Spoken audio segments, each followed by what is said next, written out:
Baie welkom by die voorlesing van die Afrikaanse Sabbatskoolles vir blindes en swaarsiendes.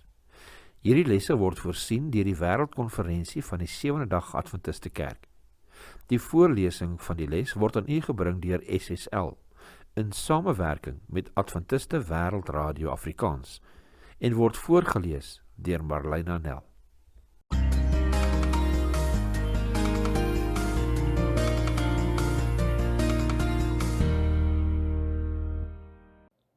Maandag 4 Mei. Gebedspostuur. Wanneer iets skeefloop, kontak jy 'n hegte vriend en bespreek jou probleem met hom of haar. Wanneer mens goeie nuus ontvang, is jy gretig om dit met ander te deel. Net so kan ons ook die Here van ons wel en wee vertel. Ellen G. White, Steps to Christ, bladsy 9:3 sê vir ons, gebed is die uitstorting van die hart voor God, soos mens maak met 'n vriend. Gebed bewaar nie net ons verbintenis met God nie, maar sê ook vir die duiwel aan wie ons behoort. Deur soggens te kniel en te bid, bely ons iets teenoor die magte van die duisternis. Ons postuur sê dat ons daardie dag die Here kies. Wanneer ons bid, stuur die Here boonop sy engele om by ons te wees.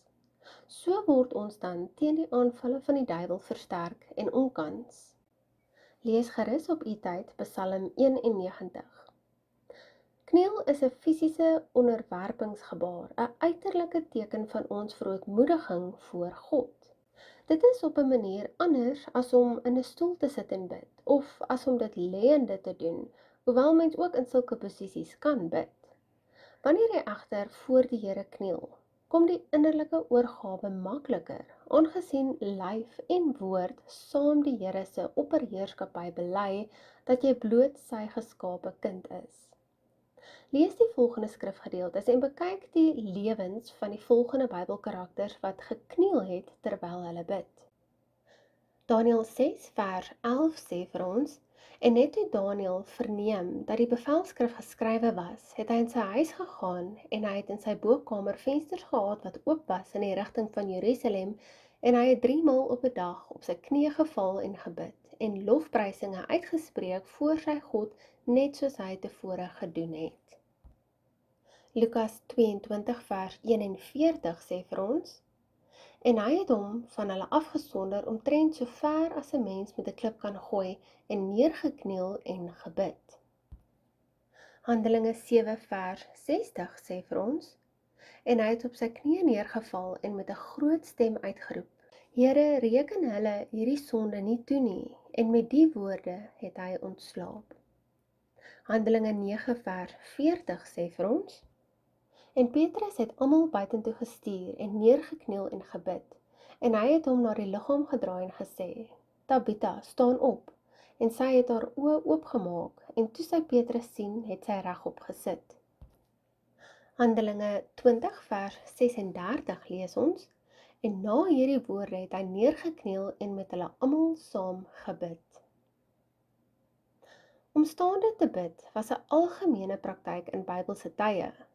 2 Kronieke 20 vers 5 en 6 lees, toe gaan Josafat in die vergadering van Juda in Jerusalem staan en in die huis van die Here voor die nuwe voorhof en hy sê, Here, God van ons vaders, is U nie God in die hemele nie en is U nie heerser oor al die koninkryke van die nasies nie? Ja, in U hand is krag en sterkte sodat niemand teen U kan standhou nie. Vers 13 lees verder, en die hele Juda het voor die Here gestaan, ook hulle kinders, hulle vroue en hulle seuns. Ons lees in 1 Samuel 1 vers 26, en sy het gesê, ag my Heer, so waar as U siel leef, my Heer, ek is die vrou wat hier by U gestaan het, om tot die Here te bid. In Job 30 vers 20 lees ons, ek roep U aan om hulp, maar U antwoord my nie. Ek staan daar en U staar my aan.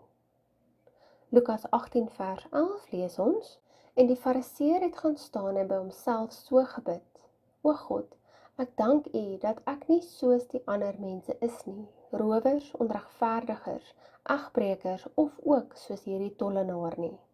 Lukas 18 vers 11. Die Bybel noem ook voorbeelde van mense wat sittende gebid het. byvoorbeeld 2 Samuel 7 vers 18 lees, Koning Dawid het toe ingegaan en voor die aangesig van die Here gebly en gesê, Wie is ek, Here, en wat is my huis, dat U my tot hiertoe gebring het?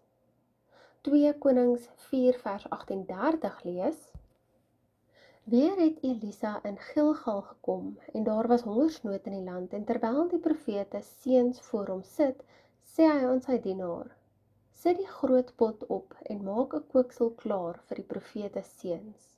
2 Konings 4 vers 38. Ander weer het voor die Here neergeval, soos gelees in Markus 14 vers 35, of op die grond geval in die ou Afrikaanse Bybel. Dit wil sê met die gesig teen die grond gaan lê. Hoewel hierdie nie heeltemal so 'n algemene gebedsposisie was nie. Ondergeskiktes het dit hoofsaaklik as 'n hoflikheidsgebaar voor hul meerderes gebruik. Hierdie was slegs duidelik in enkele Engelse vertalings van 1 Konings 1 vers 47 en alle Afrikaanse vertalings van Markus 14 vers 35, behalwe die Nuwe Afrikaanse Bybel en die Boodskap Bybel. Wat is jou gebedspostuur? Die Bybel vereis nie van ons om 'n bepaalde liggaamsposisie in te neem nie, tog het dit waarde, aangesien ons die Here sodoende eer betoon, ons gevoelens daardeur te kenne gee, as ook ons begeerte tot 'n oorgawe aan God bekend maak. Party mense kan natuurlik glad nie op hul knieë gaan nie. So, wat in jou binneste aangaan, is van groter belang.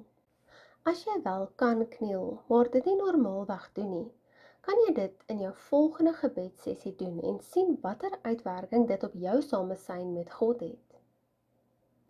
Bid sonder ophou, moedig die Bybel ons aan in 1 Tessalonisense 5 vers 17.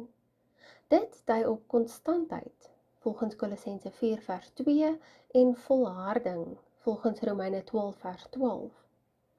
Vandag, wanneer jy staande, sittende, lêende of lopende bid, praat met die Here soos 'n boesemvriend. Begin sommer op hierdie oomblik.